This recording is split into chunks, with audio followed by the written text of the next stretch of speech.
Welcome back to A Celtic State of Mind. I'm Paul John Dykes, and for the next hour, we will be talking all things Celtic. Will I be joined by an Acsom co-host? Who knows?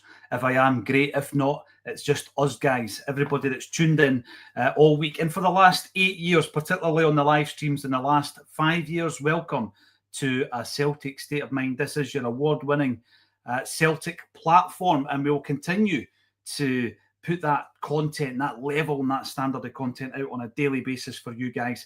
Really looking forward to this, actually. Don't often get the opportunity to speak to you directly. So let me know your thoughts about where we are after 4 pre-season games. I think it's 4. Yes, it is. And also, let us know about tomorrow. Are you going to the Newcastle game? Are you going to be enjoying it with me? Because we're going to be going live here again. Not able to get anyone to cover, so all the tickets are being used by nieces and nephews and other people who will enjoy the game tomorrow. I was looking actually at the seating availability for that game. Now, I don't know for sure if the club has made the entirety of the stadium available, but as I was saying to JP yesterday, when I first looked at the ticket options, when we first got our email saying that you were given like a pre-sale for being a season ticket holder, it was the bottom tier. And by the time I've gone in, it looked a bit scarce. And somebody says, they've not opened the top tier yet. Well, when I finally went in to buy the tickets, the top tier was open. And that's where my tickets will be for tomorrow. But it looked as though it was selling really, really well. So someone actually took the map, believe it or not, this is the extent that we will go to, took the map with the blue seats, which are the available seats, they ran it through AI, and apparently there was only 400 seats left. But someone pointed out maybe the entirety of the north upper hasn't actually been made available. I'm not sure, but it does look as though it's going to be well attended. And there was something I learned this morning, and I'm going to share this with you, which I think is tremendous. You may have heard that Newcastle have sold 10,000 tickets for the friendly game. 10,000 tickets have been sold, their full allocation. So you may have noticed that last season we did quite a lot of fan zones down at Barra's Art and Design. The fan zone is just another extension, really, of the Acsom brand and what we can do on a match day. Obviously, we cover the game live on the live stream, but we're also there in the venue, and it got a wee bit of attraction and momentum to the point where some of the mainstream broadcasters wanted to come along and film what was this fan zone all about. And obviously, we had the tunes on and the fans and the pies and everything else, and that was great. No interest whatsoever from the football club, not an opportunity just to kick the club. But here's the thing. So the guys at BAD decided with the travelling Newcastle support that they would put something on for the Geordies, and they would put a fan zone on at Barra's Art and Design for the Newcastle fans coming up to the game. And I think great idea, gives them an area where they can go and converge and meet and have a drink and something to eat before and after the game. So great idea. So what BAD actually then did is they contacted Newcastle so that Newcastle United could communicate that with their fan base, with their ticket buyers. Get yourself up to Barra's Art and Design. They'll look after you.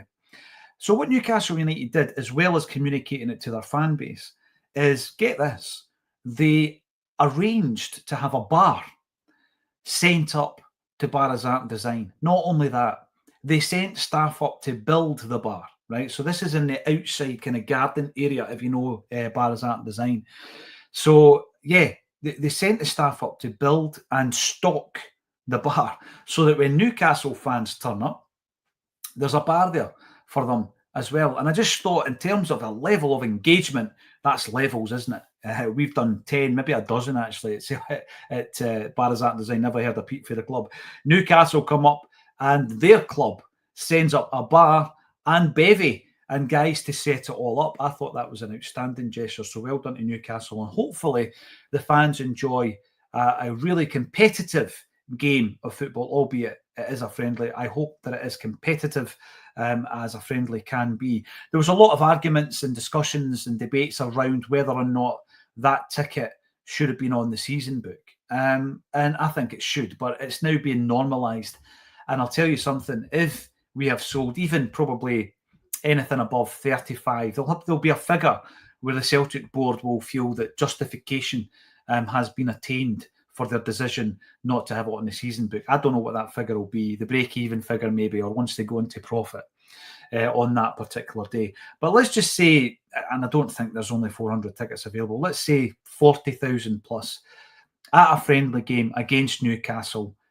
Unbelievable, but it's then going to be difficult to argue with the board about that decision not to have the game on the season ticket, isn't it? Because they're thinking, well, fair weather fans who might just be visiting family in the summer, or people like I've already mentioned who don't generally go to the games, nieces and nephews who will be going to the game.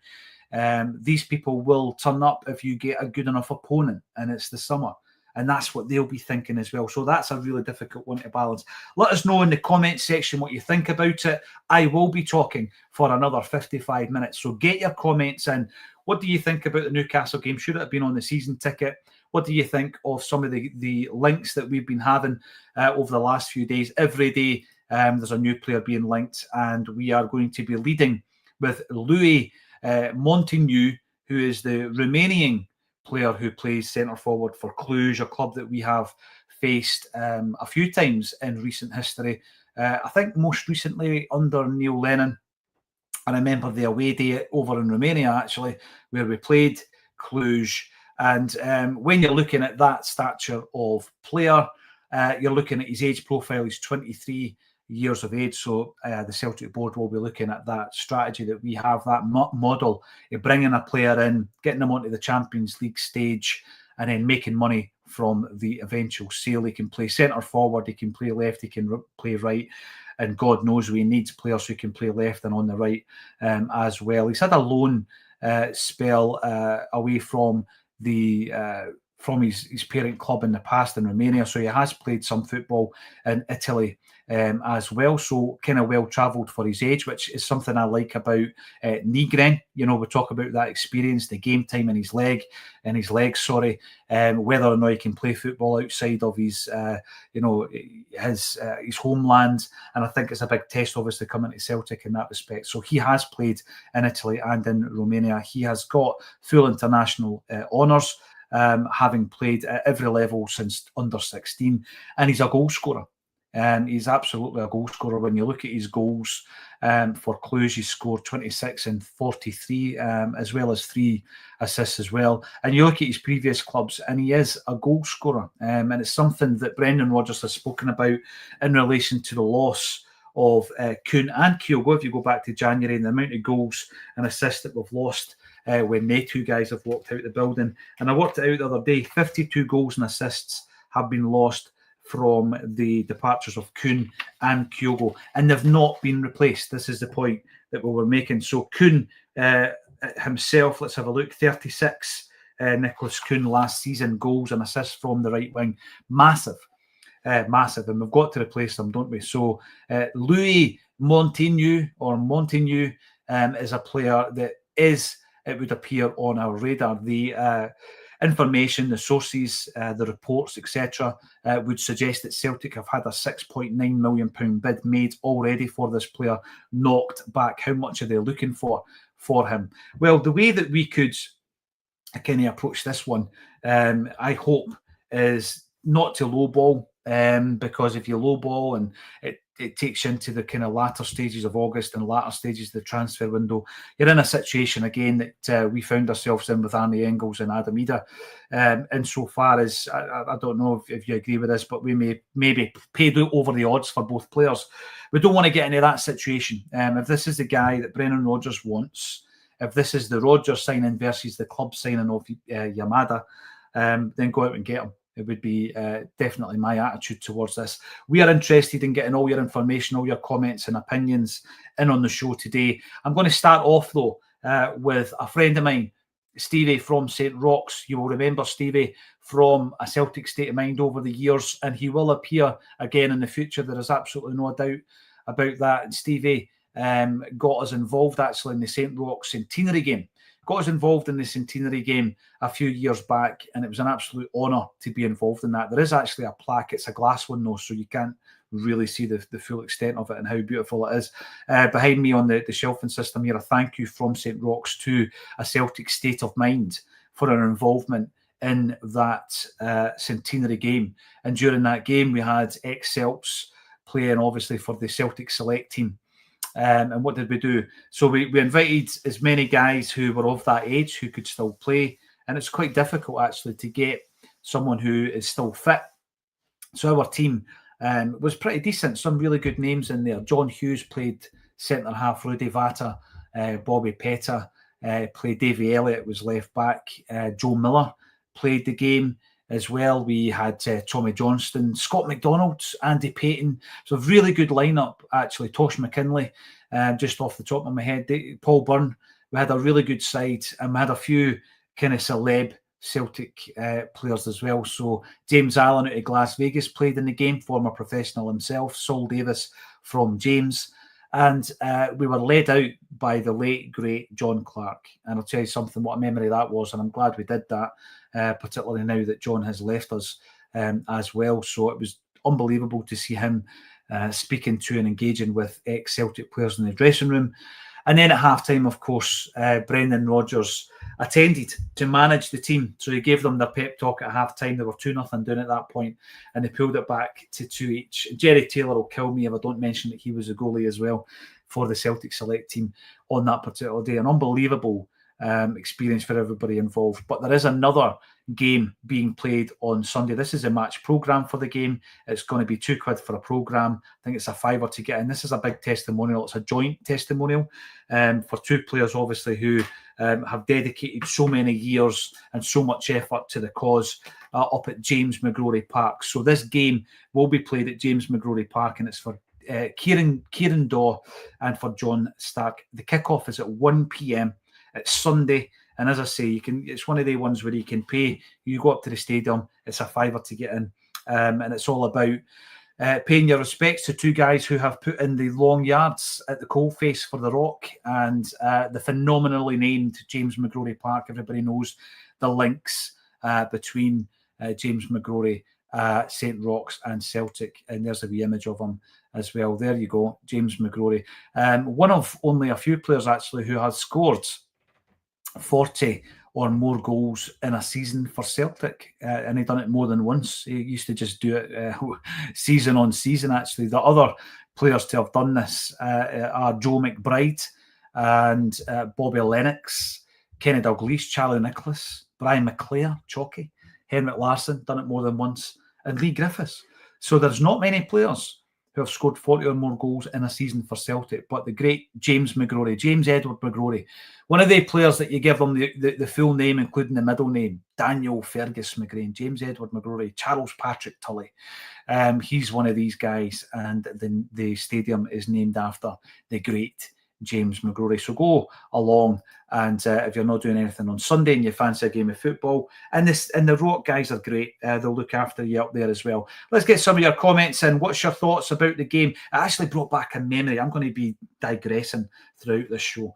It brought back a memory of my first season ticket, 1994-95. It was the Hampden season, and up to that point, a lot of people didn't buy season tickets. They just rocked up, didn't they? They rocked up the big European nights. You had to secure your ticket for those, the Rangers games. You rocked up for games and you were able to pay at the turnstiles. And that was all changed with the arrival of Fergus McCann.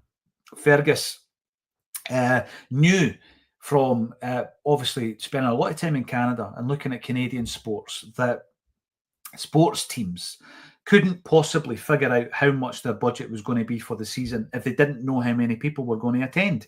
Now, you could obviously look at previous attendances and have a figure, an estimation, but Fergus would also have been well aware of the fact that these attendances were not that accurate. I remember being told a story by Andy Lynch when we were writing his book that, was it Desmond White, I think? Desmond White, at some point during the kind of pre-match warm-up, he would come out the tunnel and he'd just have a look. He would have a look and he's rubbing his hands, and then he would estimate from the wee look around, 26,000 today, and away and he went. And then later on that night in the kind of evening newspapers, and then the following day on the Sundays, you would get that figure. That was a figure. It was an estimate from the board. And you look at some of these games honestly, and you look at the attendances, or even into the 90s, we would bring in big crowds for games against Aberdeen, Dundee United, Hearts and Hibs, as well as Rangers. And you look at the attendance, the official attendance, you think to yourself, absolutely no chance. Is it 26 or 30, 35,000? The place is mobbed. And that was the way. So Fergus McCann introduced the season ticket. Up to that point, we were probably between 6,000 to 8,000 season ticket holders. Fergus McCann changed all that. I bought my first season ticket. I remember watching the 1994 World Cup final, and the advert at half-time was Celtic promoting the season ticket. And you knew that Fergus was going to do things differently, didn't you, when you saw that? He bought right into it, as did the Celtic support. I had my season ticket 94, 95, and a good friend of mine, Wes Thompson, was also a school buddy of mine, and we played football together. He was also there behind the goals at Hampden Park, and he would come and see me at half-time. And he reminded me this morning of a game that season against Meadowbank Thistle. I think they're the only Scottish football club ever to have four names having never gone into liquidation. Meadowbank were they called Bathgate or Ferrante or whatever. Anyway, they're now Livingston. Of course, everybody knows that. But there's a couple of interesting things about that game. It brought back to mind that every single round in 1994-95 that Celtic drew in the Scottish Cup, right up to the quarterfinals, was drawn at home at Celtic Park. The semi-final was against Hibs. It went to a replay. Both games were played at Ibrox. And every single one of those games leading up to that semi-final was on your season ticket. Talk about value for money. We Fergus had every game. Now, off the top of my head, you've got Meadowbank Thistle. We played Meadowbank. I think we played Whitehill Welfare, actually. I'd need to double check that one.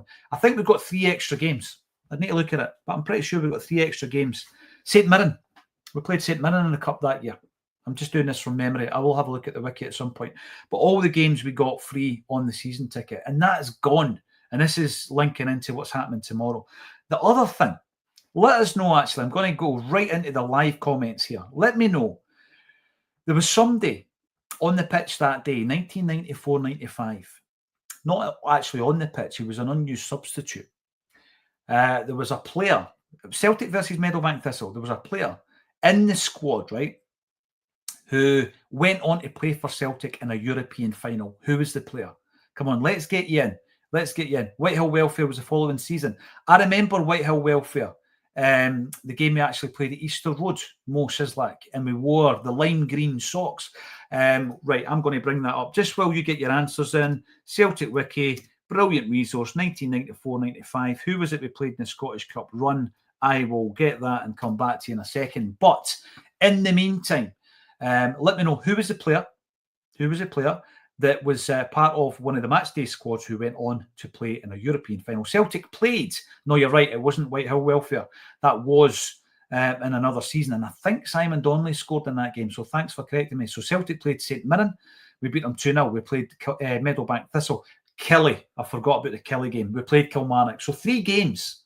3 games. Who scored against Kilmarnock? Let's have a look. I would need to double check who scored against Kelly, actually, from memory. I know that Willie Faulkner had a really good season, as did John Collins, and I remember Collins and Phil O'Donnell. And Andy Walker, I think, scored in the semi-final, 3-1 against Hibs.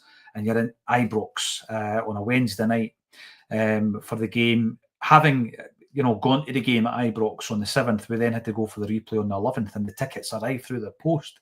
The way things used to be done versus how they're done now. So yeah, thanks for that, Mo. You were absolutely spot on. It was the following season. So who was it? Let's have a look. Is anybody coming in with the correct answer? Here we go. Heard all this before, Smell the Glove, away back to the golf. Well, good luck with that, because I've never spoken about it before. Here we go. Big Rab, there you are. He was an unused substitute for Meadowbank Thistle. That particular day, Rab Douglas, he went on to become only the 3rd Celtic goalkeeper ever to play in a European final for Celtic. There you go. It was Rab Douglas, as you said. Let's work our way through the comments section. With regards to that then, Yamada, the comments made by Brendan Rodgers after the game in relation to the impending arrival of Yamada, and the comments that he made in relation to that were basically that he is a player who is a club signing. So he is going to be obviously following in the footsteps of some of the Celtic recent Celtic players who have come and made a massive impression at Celtic Park. Shin Yamada, he's a centre forward. He's having a medical, and we're just really expecting him to be announced. Will they do it before the Newcastle game? Will they parade him in front of the fans? Maybe one of those ones, possibly. But Brendan Rodgers said he's a club signing. They'll have a look at him once he arrives. Now, I spoke yesterday to JP Taylor, JP Mason, rather, a different JP Mason, and we were speaking about how concerning that is. Now, it's only concerning when Brendan doesn't fancy the player, right? And we've seen that this pre-season, and we've seen it with Mike Nawrocki, we've seen it with Gustav Lagerbielke, we've seen it probably occurring in the not too distant future with Louis Palmer, Marco Tilio. These guys will not be played. Sved didn't get played. Brendan Rodgers doesn't feel obliged to play these guys if he doesn't sign them. That's my concern. So you bring a player in, and if he shows enough at training, and his attitude and his personality are at that standard that Brendan wants them to be at, then Brendan will play them. I mean, Brendan played Kundai Benyu in a European game, right? He will play the player. But I don't think he feels obliged to. And this is where there becomes an issue, because the guys I've just mentioned there, add up how much we paid for them, and then add up the minutes and how much that has actually cost us. He'll just not play them. So Shin Yamada comes in as a club signing, and then you're thinking, right, we still need a striker. The gaffer wants a striker. We know it's not Fitzgarden. We know what's happened there. We know some of it anyway.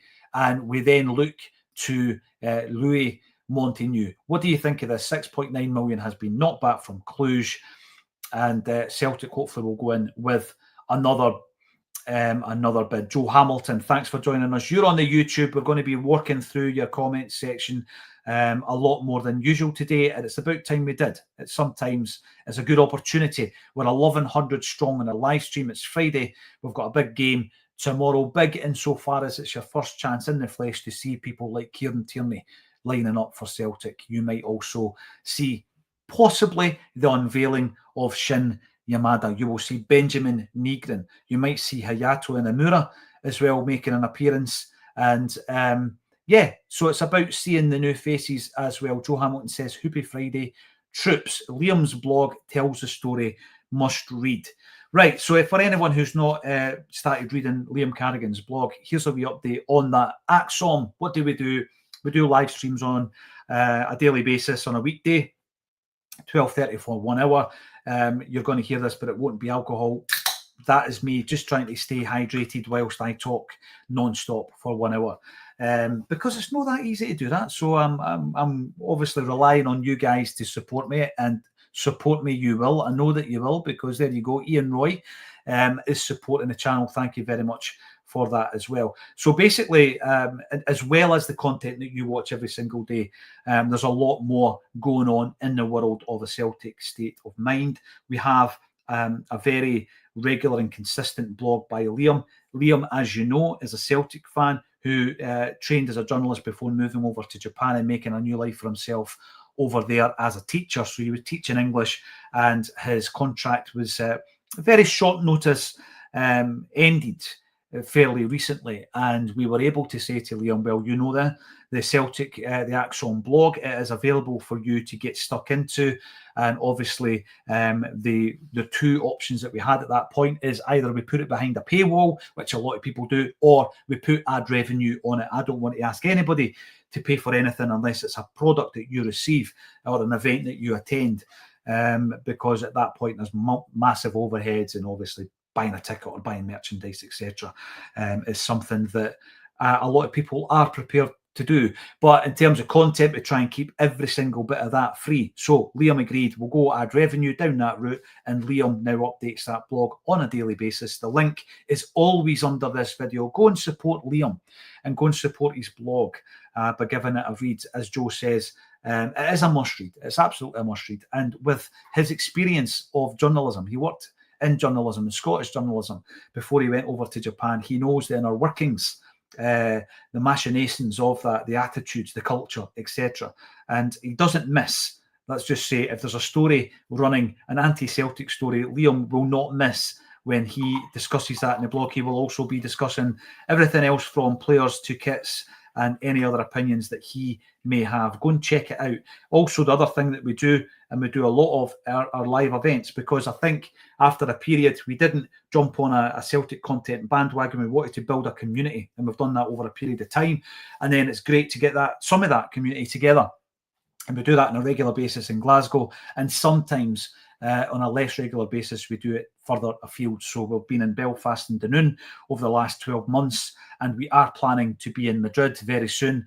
And we have got other offers over in Ireland and further afield. So that's all about the community aspect of Celtic and Acsom. And the ticket links are always available underneath the videos as well. We've still got lots and lots of comments coming through. We're above 1,100 on Friday. Every day a new name. This is how it feels at the moment, Jungle Lion, doesn't it? Every single day a new name. If you were to list them all and look back on it, the way that I prepare for the Acsom bulletin and for match day is keep journals. I've got all the notebooks since the day we started, and we've actually had some more support coming in from Alex Birrell. So thank you very much for your support, guys. It's much appreciated. We will keep the content free.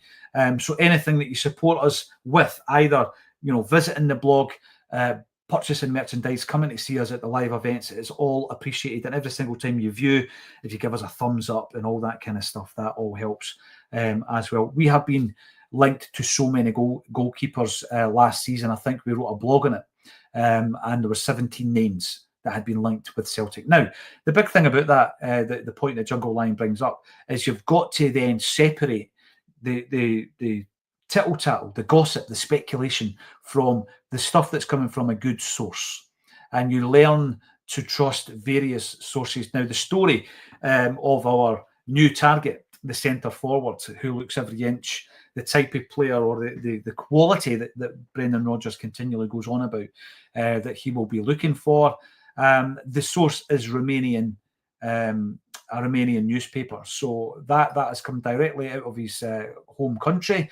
And you would hope, it's hard to verify, but you would hope that there is some truth in that. Obviously, it could be the agent behind the scenes pushing a narrative. That's something that happens on a regular basis as well. And it's great to get some of the regular names, but also if you've never commented before and you are watching Acsom from afar, then get involved. Let's hear your thoughts. David Boyle, running at a current profit of 20 million quid.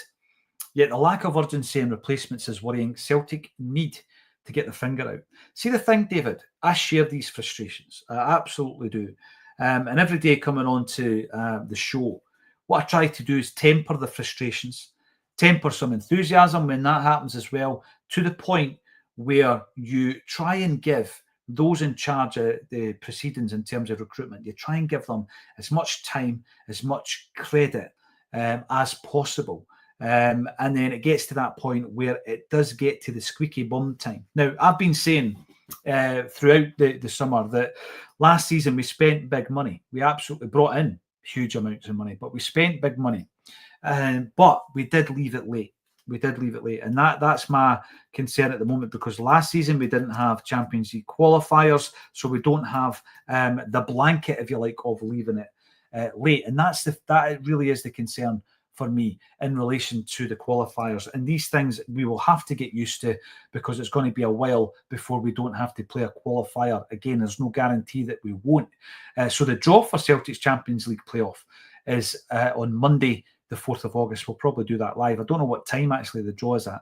And then the first leg of the game will take place on August the 19th or August the 20th. So the 19th and 20th of August. And what you're looking at there, David, is a situation where you want to have you want to have all your ducks in a row, could be all your ducks in a row, and you want to have your players integrated into the squad. So at the moment, I'm going to have a look at everybody that's come in. They will be integrated by that stage. Are they first team picks? Are they club signings? Are they project signings, etc.? Every single season going into this period, looking at the Champions League, you're always looking to improve by 2 or 3 quality additions who can make an impact at the highest level for Celtic. Have we done that? Well, the clear answer is no at this stage. But I keep going back to it. We do still have time, the 19th and the 20th. And again, there is that concern, and it's based on experience. It's not based on negativity. or this might be a sprinkling of cynicism in there, is that we are waiting to see. And if that's the case, even at that point, you've only got another 11 days if your fixture lands on the 20th. And that's the first leg. So then the second leg comes around, you've got even less than, you've got about a week, you've got a few days to get the rest of your business done. It's then all done late in the day. If the people don't hit the ground running, if the players don't hit the ground running, then all season you're talking about, we need to wait until they get a pre-season. We need to be planning much, much better than this. We need better squad management so that the players who came in January are the guys that were bedding in for these qualifiers. And we're not up to speed in relation to that. We are always kind of chasing our tail. So who's come into the club? Is it good enough at this stage? What else do we need? Let us know in the comments section, and we'll take as many of these comments as we possibly can. First in the door, of course, Kieran Tierney. It took us a wee while to formally announce that. There was a mention of Kieran Tierney in the financial statement. Of course, we knew he was coming to the football club. It was great to see him arrive. It was great to see him being unveiled, and it was tremendous to see him finally pulling on the hoops again. For anyone who's been watching the friendly games, it was worth watching just for that. And obviously, the homecoming happens tomorrow, and it happens against Newcastle United, the standard of opposition Kieran Tierney has been facing since he left Celtic. There's actually right now, right as we speak, there is something ongoing up at Celtic Park, and it is a press conference that Acsom have been invited to, and it's with Kieran Tierney. So Jim Orr will be in attendance for a Celtic State of Mind, and we welcome the invitation to these types of things. I think it's great to get up there and engage with the management and with the team and the new signings and all that kind of stuff. I wish we could do more of it. I wish they would involve fans in things like kit launches and all that. We're not quite there yet, but we are invited to the Kieran Tierney press conference today. Jim Orr will be going up. If you could ask Kieran Tierney one question today at the press conference, what would it be? Let us know in the comment section. Mings would probably be around, believe it or not, because by the time you get the opportunity to ask a question at these things, you might be sixth in the queue and all the good questions have been asked. I would probably ask in and around the draw back to Celtic, that thing that attracts you back to Celtic, where Kieran Tierney could, in fact, there was interest from tomorrow's opponents. Newcastle were interested in Kieran Tierney. There were other teams. He could have signed a contract, right, whereby for the next 4 or 5 years, he could have continually got that level of wage where he is, because these footballers, they go down south and they end up multi-millionaires, and they don't have anything like the ability of a Kieran Tierney. And he could have done that. He absolutely could have done that. And I think he would have backed himself to do it as well at that level. But he has come back to Celtic. And that draw, it's kind of unique, is it not? I'm not just saying it because I'm a Celtic fan. Is it unique for a player like Kieran Tierney, who is 27 years of age? He's in the prime of his career, the peak of your career. These are your finest years as an athlete and as a footballer. And he's decided to come back to Celtic. And I would ask him about that. I would ask him about that incredible draw. Is it a unique thing to Celtic? I think it probably is. I was hearing this morning that there's another player who wants to come up to Celtic, and it's Andy Robertson. Now, the thing with that, there's a few things around that. Is he going to do what Kieran's done in relation to the financial element? See, this is a thing that a player like Odsonne Edouard won't have. He doesn't have that connection to Celtic, that emotional attachment to Celtic that would draw him back to the football club. Brendan Rodgers had it. Yeah, he's got a lot to prove to a lot of Celtic fans when he comes back, but he had it. Kieran Tierney has it in droves. Andy Robertson, he's a bit older, isn't he? He's 31. He's gone down to Liverpool and achieved everything he can with Liverpool. Phenomenal, absolutely phenomenal career that Andy Robertson's had. I mean, in terms of a case study for every single footballer, every single summer, every young footballer that's freed from a top football club, Andy Robertson's the guy you look at. What he did to get back on track and what he's achieved in the game is incredible. We all know the story. He started off at Celtic. He's a Celtic fan. He wasn't deemed good or big or strong enough, and he was freed. He went part-time at Queen's Park, got a job in Marks and Spencer's. And when he's playing for Queen's Park, he's looked at and he's scouted by Dundee United. It's Darren Jackson, Simon Donnelly and Jackie McNamara. They all watch him. They're all looking at each other going, this guy's got something to get him into Dundee United. He gets a big move to Hull City. The rest, as they say, is history. So apparently he wants to come up. He's got that same emotional attachment and that, that need to come back. I think the only thing he needs to prove in his football career now is Celtic wrong. He's already done it. He's won European Cups. But he wants to come back and play for Celtic. If he wants to do it, it would involve us changing the shape at the back, wouldn't it? I think, to accommodate him and Kieran. Would you bring Andy Robertson back? Let me know in your comment section as well if you would. Magnet67. I'll run through the rest of the players that have come to the football club in a moment. Afternoon Acsom team. I don't always manage to join. Love. I know you mean live, but we're all full of love.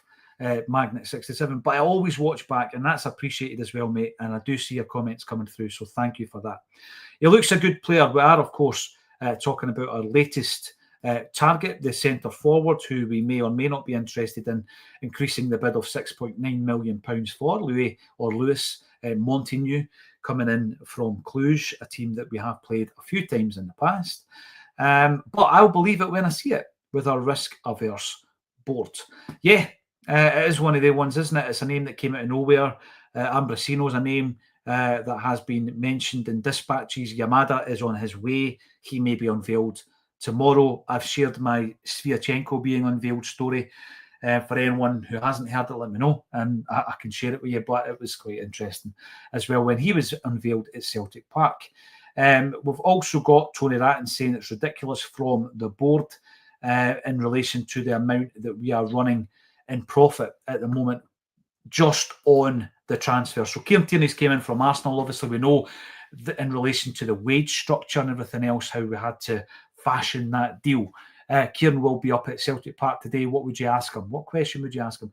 We brought in a young player who is listed, but he will not be part of the Celtic first team, and it's Isaac English from Greenock Morton. Undisclosed fee. Don't think it was as much as 6 figures, but it'll be a good wee figure for Morton. So what other links have we got to Greenock Morton in terms of players? Just off the top of my head, Neely Mockin scored a hat-trick against Celtic, actually, as a Morton player. Who else? Alex Matthey played with both clubs. Who else played with Greenock Morton who played with Celtic? Let us know in the comment section. There's a Ben Doak connection. Ben Doak's granddad played for Morton as well. I'm just thinking about some of the obscurities who played for both clubs. Let us know. Graham Morrison, dearly departed Graham Morrison, he played for both clubs as well. Who played for Celtic and Morton? Andy Ritchie, there's a good one. Andy Ritchie played for both clubs as well. And let's hope that Isaac English can go into that B team system and the pathway that Sean Maloney is putting in. Benny Rooney, that's a great shout, actually. Benny Rooney, who was the son of Bob Rooney, who was classed as Celtic's physiotherapist at the time that we won the European Cup, but he didn't have a qualification in physiotherapy. That's just how we did things back then. We had a heat lamp. So Benny Rooney, yes, and Benny came back under Billy McNeil to look after the second string with Bobby Lennox back in the day. We're getting a lot of shouts for Andy Ritchie, who was called the Idol. Murdo never played for Morton. He started off at Dumbarton. GG Cullen, he started off at Dumbarton. To my knowledge, he never played for Morton. But let us know. There's not been a great amount. Niall McGinn, somebody just said how much for McGinn. You're talking John McGinn, I think, Maestro. But Niall McGinn played for Celtic. I don't know if he's still at Morton, but he certainly was there last season. Jungle Line, if Robertson wants to come, he'll come. I think he's good enough. I do think he's good enough. And I think also that there's a lot to be said with regards to players who have that Celtic state of mind. Now, again, name dropping left, right and centre today, but that's just part and parcel. Pat Stanton, when I spoke to him for the Neely Mockin documentary, told me that it was still important in the modern game.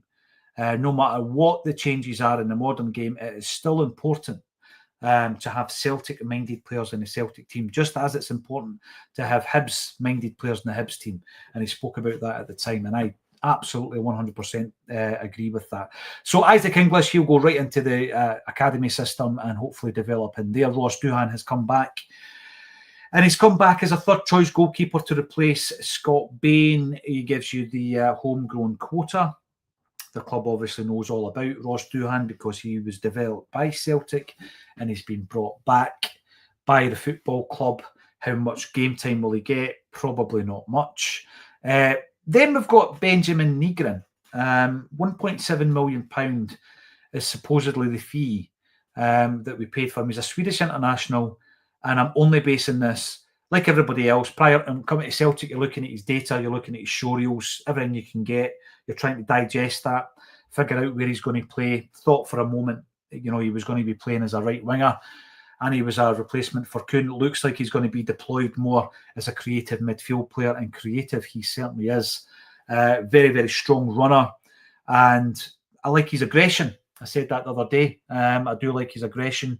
Benjamin Nygren looks like an absolute snip, and I think that he needs to start tomorrow. He's going to be replacing my golden boy, Arnie Engels. If you ask me, Nygren in the pre-season, people keep telling me pre-season doesn't matter.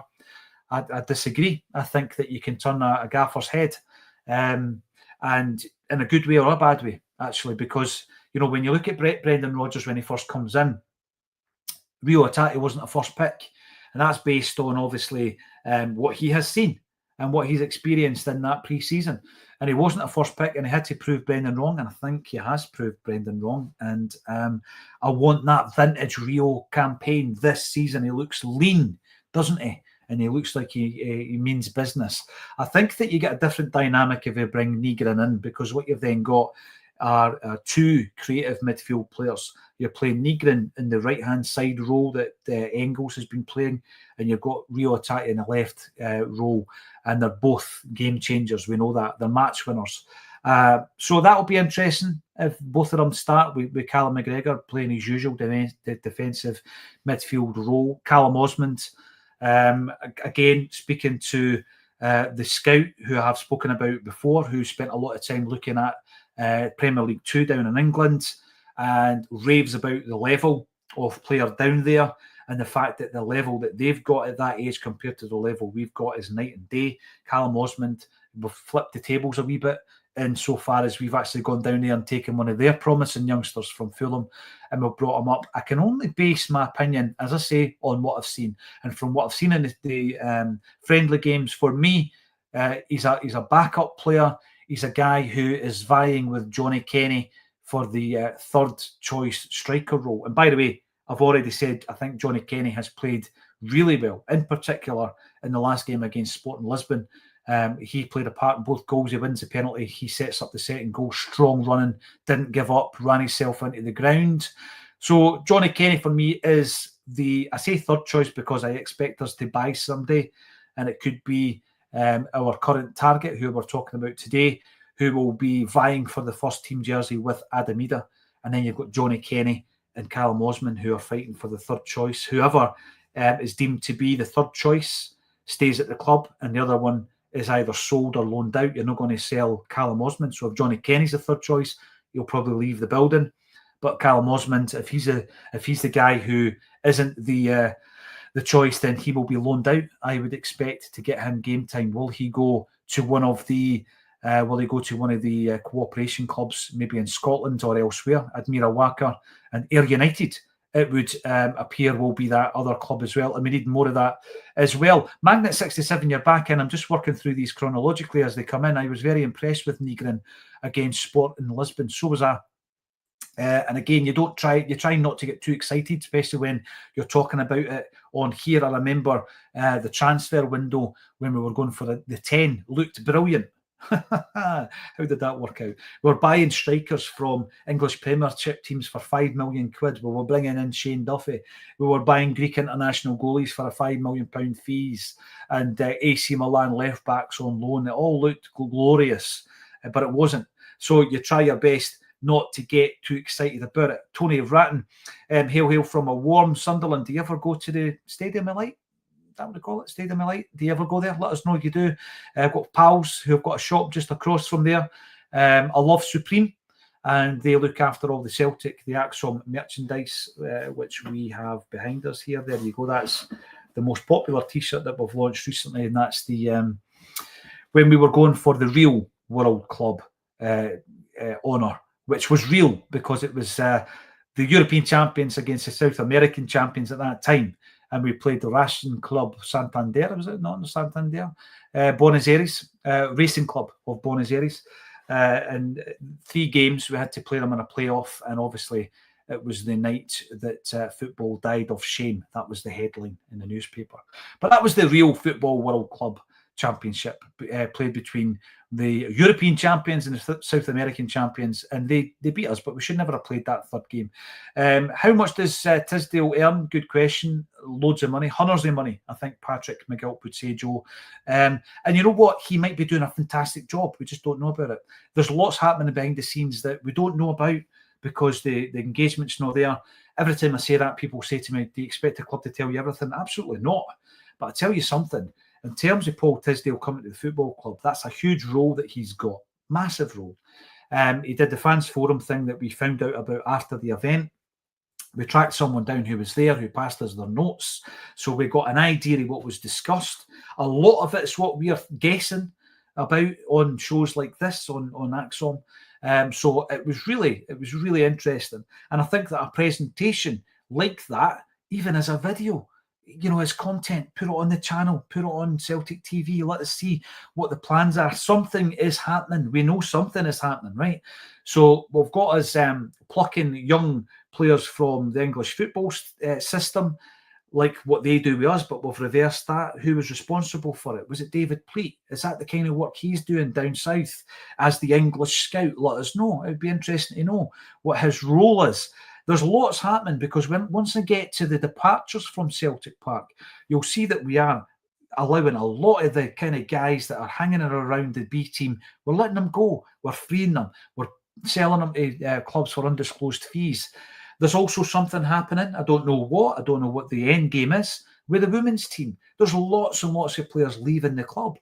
At that level, women's team level and B team level, what's the plan? Because at the moment, it doesn't make sense. We've got Darren O'Day going to Swansea City.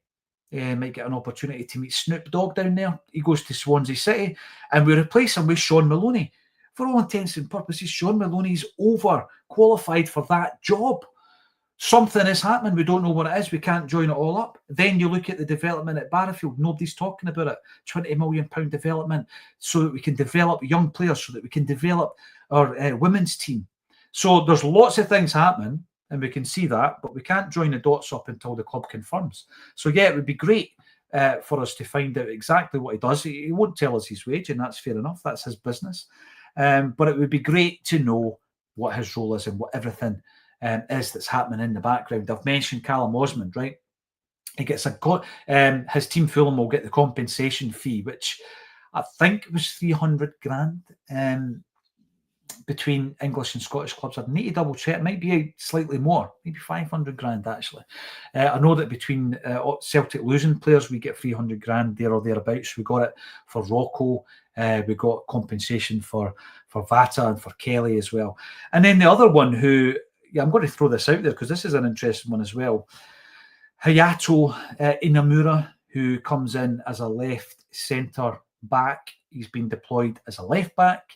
And again, there were comments by Brendan Rodgers when he arrived at the football club. We'll have a look at him once he gets here. And he's got here, and we've had a look at him, and Brendan Rodgers is actually quite impressed with him. Will that prevent us from signing another left back? I hope not. I really do hope not. 250 grand he cost. He comes in. What do I like about him? I'll tell you something I never got round to mentioning against Sporting Lisbon. Comes on as a sub, right? And he clatters in to their right winger 3 times in something like 9 minutes. I think he ends up getting a booking.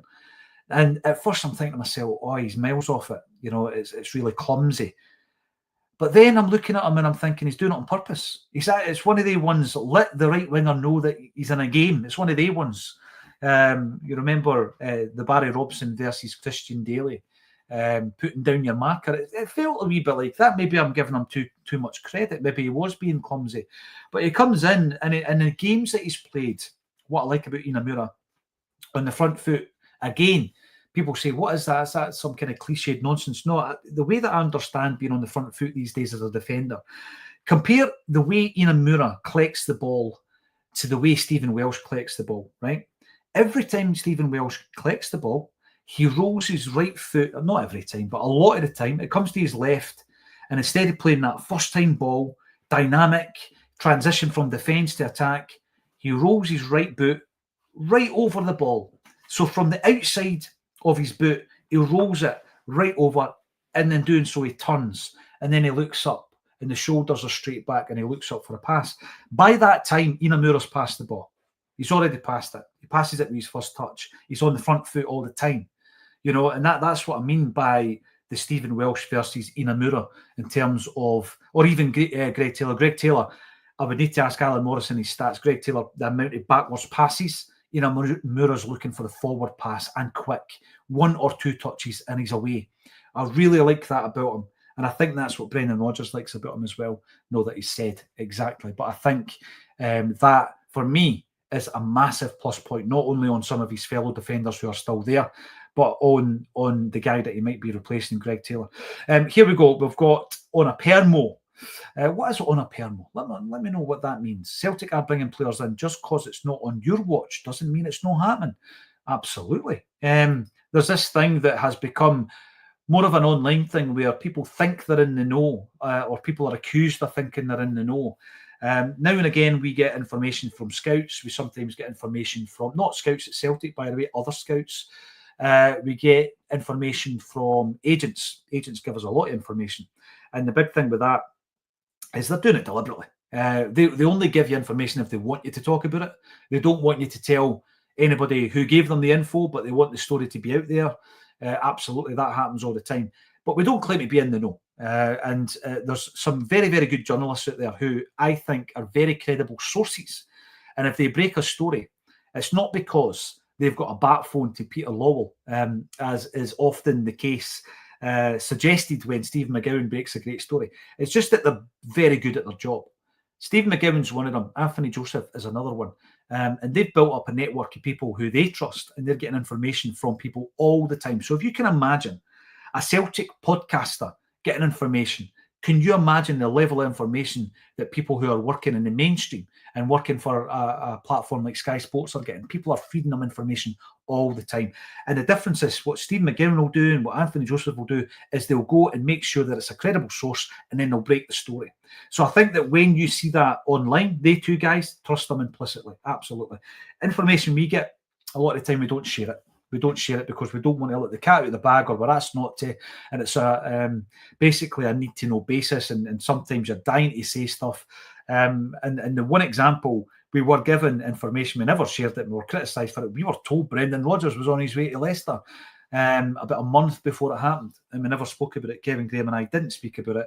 We just thought, you know what, would be kind of looked upon as mischief makers within the Celtic support, so we never mentioned it. And then he went. He actually did go. Brendan McCarthy, you're on the YouTube. Where else are you watching? If you're watching on Facebook, give us a comment. We'll bring it up. LinkedIn even. LinkedIn, we're on there. Twitch, X, Instagram. Hit us up, as the kids say, with a message. I'm just looking at the Instagram. Plenty of people watching. Big shout out to Robert Lower. Ahoy Ahoy Social Club. Big shout out to they guys as well, doing some brilliant stuff in Dunfermline. They guys know their stuff. Shona Burns, Melanie Bridie, Wilksy, Cavano, Owen Monaghan. I know for a fact Melanie Bridie will be at the game tomorrow. She will definitely be at Celtic Park. Here we go.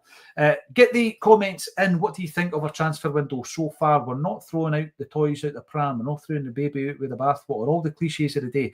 But what I wanted to do is have a look at who's left the football club, because it's interesting. And we'll run through these players very quickly. So Scott Bain left, and he was replaced, of course, by Ross Doohan. But here's a group of guys who have left, who are what I was mentioning this earlier. These are going to be team players, and there's a lot. And I know that there's a big churn rate when it comes to these guys, but these are guys that are basically running down their contracts or whatever. They're actually, I think, almost actively, we're proactively getting them new clubs. So you've got Lenny Agbayer, who you remember played in some of the friendly games. Quite erratic. I remember some really, really good parts of defensive play, and then getting the ball, and it was like that Effie Ambrose thing where you didn't know what was happening next. So good luck to him. He's got a move to Rotherham United. There was rumours that he might have gone to Ayr United, but he's away. permanently. He's left the building. Alistair Davidson has joined Dunfermline Athletic on a free transfer. Liam Bonatic has gone back to Melbourne City. These are all guys who were in the system, who were in and around the B team. Quite a lot of players leaving. Daniel Cummins, we knew it was happening. West Ham United, obviously he signed there. He was talking about a lack of a pathway, or he was talking about, actually in a roundabout way, a lack of a pathway, by saying that there is a pathway for him down at West Ham. Matthew Anderson, he was one of the guys along with Ben Summers, wasn't he, that went to Admira Wacker. What has his pathway been? His pathway's been out of the football club. So he's moved to Belgian football. Joey Dawson, a lot of people had forgotten that we even bought Joey Dawson. We bought him from Scunthorpe. He went back to Scunthorpe, and we wish him all the best. He's had some bad injuries. But these are the things, what's happening with the B team. We seem to be proactively moving and shifting a lot more players out of the B team. My take on this is the B team, as it stands, without it being a hybrid and without them being able to get promotion, use it as an underage team. So all your underaged groups, 18s and below, get them in the B team. Anybody over the age of 18 who's not in the first team, so 18 to 21, these are the guys that you get in the cooperative loan system. So they go out to Admira Wacker, they go out to Ayr United, as it looks to be the case, Queen's Park. That's not happening for the financial reasons that we're aware of. Queen's Park's main investment in terms of the sponsorship that they were receiving will no longer be happening as of June 2026. And what Queen's Park have to do is they need to cut their turnover by £4.6 million. No, their turnover, sorry, their spend, their outgoings. They need to cut their spend by 4.6 million quid before June 2026. So the priority of a cooperative agreement between them and Celtic isn't really on the to-do list. So that's been scrapped, but it looks as though Ayr United are going to be that team. So what's happening there? That's what I would like to ask Paul Tisdale, if we ever got the opportunity of a Q&A with him. And the first team players beyond Scott Bain, who have left the football club, Greg Taylor, of course, a new adventure in Greek football, and we wish him all the well, all the best in the future as well, him and his young family. Mike Nawrocki is away on loan to Hanover 96. He's away to play in German football. We wish him all the very best. How did it not work out for him? There's a player in there, Brendan doesn't fancy him. Is it a lack of pace? I don't know, because he could defend from what I've seen. We've also got Gustav Lagerbielke. He's away to Braga. That was an undisclosed fee. We believe it was over 2 million quid. So we've lost a wee bit on Gustav Lagerbielke. All I can say is the information we got from Johan Mjällby, who was a fellow Swede who knew how to defend, when Lagerbielke signed, we had Big Mjällby over for a live event at Gracie's, and he said he's not ready to be a Celtic player. Unless he's a project, he shouldn't be at Celtic Park. He was just quite brutal about it.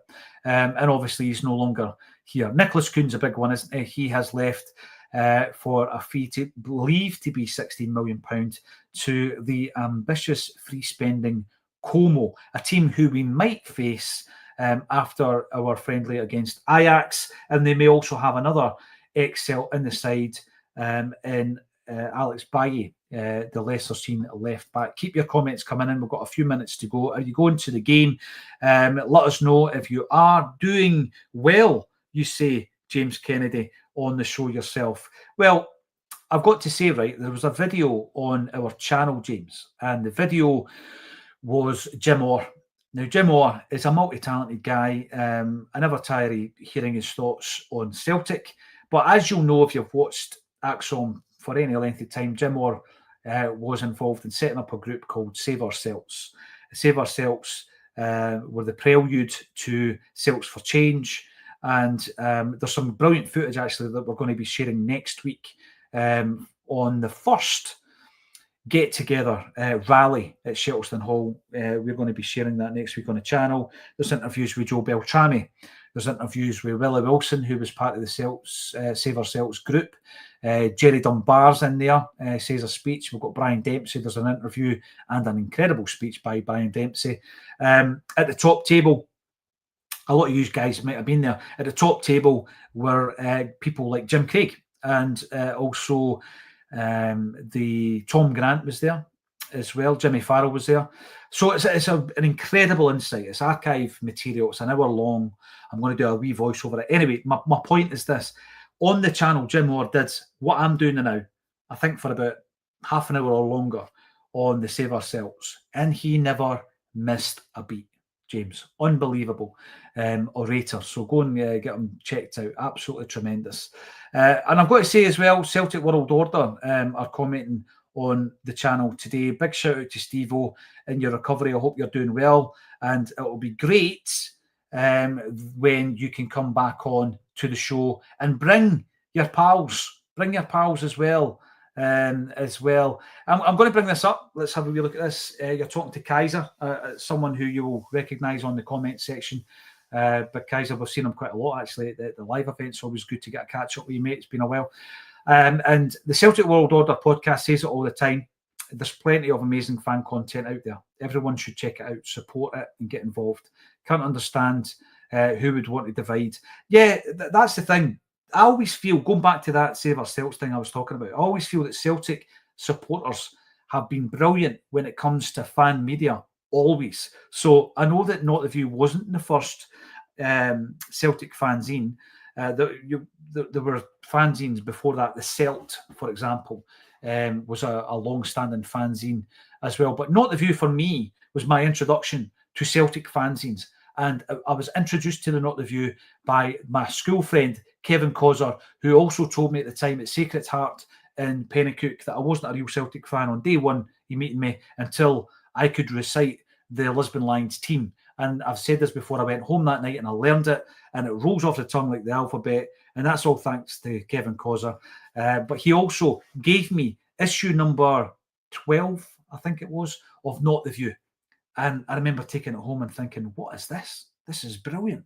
And I loved it. And then I put a wee advert in the Celtic Shorts section at the back of the fanzine saying, right, I need issues 1 to whatever preceded the copy I had. And I immediately subscribed to it.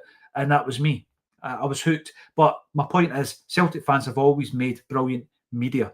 I believe, right back to the fanzine days, and you go right through Once a Tim, Always a Tim, and then the Alternative View, still running, unbelievably, still running paper format. And then once it came to podcasting, there is a podcast who is believed is the longest running football podcast in the world, and it's a Celtic podcast called Celtic Underground. So it just shows you that I think Celtic fans have always been ahead of the curve. But yeah, I agree with Celtic World Order. Let's all be friends. We're all Celtic supporters. There's no need for any jip or any tension or any pod wars that are out there. And I love collaborating with fellow Celtic podcasters. And that's why the Celtic World Order has been on the show and will be on the show. We've had Ryan 118 recently. We've had...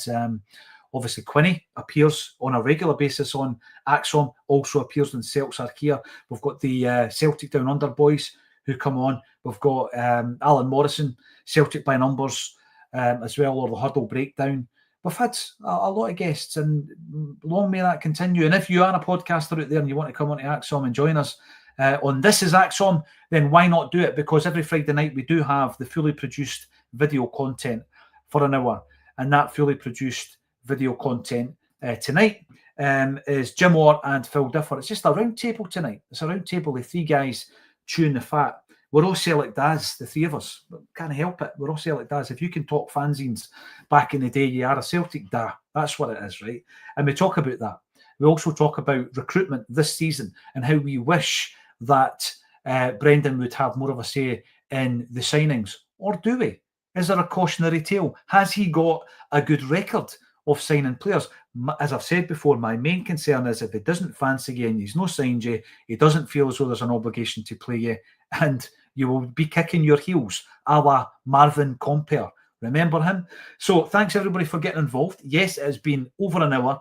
Me chewing the fat with you guys. Thank you for that, because it's all about your comments, and we should probably do this more often. We will be doing it more often once we get into the studio, because we'll be expanding the show. It'll be running longer. I will have our usual Acsom contributor in the middle section eventually, and that will allow us more time to engage with the commenters either before that or afterwards. So thank you, every single one of you. If you're going to the game tomorrow, enjoy it. I hope you are going to the game, and I hope you do enjoy it. And I hope it's as close to a sellout as possible, because even though people have been saying to me, boycott these games, boycott the merchandise, I don't want to harm Celtic. I just think we need to engage with the football club to make it better. The season ticket I had in 94-95 got me into 3 cup games that season. I can't remember the League Cup, actually. I remember going to some of the games. I remember the Aberdeen game. Again, that was at Ibrox, though. The semi-final, Brian O'Neill 1-0, got us into the final against Wraith Rovers. I'd need to check what the League Cup games were. But we got the cup games for free. So what I think now, once you get that wee card, or it's renewed and you don't get a new one, that should give you access to other benefits within Celtic. Give us discounts for Celtic TV, Celtic merchandise in the official store, the Celtic tour. Give us this kind of thing. Give us it. Yeah, I'll tell you what, if Celtic gave you 1 free tour a year, you're not going yourself, are you? So somebody else is going to come with you. And you'll probably bring somebody with you who has never done it, right? So you're introducing them to that kind of thing as well. So the club could do a wee bit better in that respect, but I don't believe in boycotts unless we're ousting a board as we did as fans in the early 1990s. Thank you, every single one of you, for getting involved. If you want to get involved more, then subscribe to us on YouTube. Follow us on all the social media platforms. Like this video. If you want to come and see us, we are going to be live. His only Scottish date, it's Manny, the legendary bass player of the Stone Roses and Primal Scream, who featured in our new kit launch, will be with us next month. There's a month to go. It was a month yesterday. There's a month to go. Get involved. And the ticket link is underneath this video. Thanks, every one of you. Join us again 30 minutes before kickoff tomorrow on A Celtic State of Mind.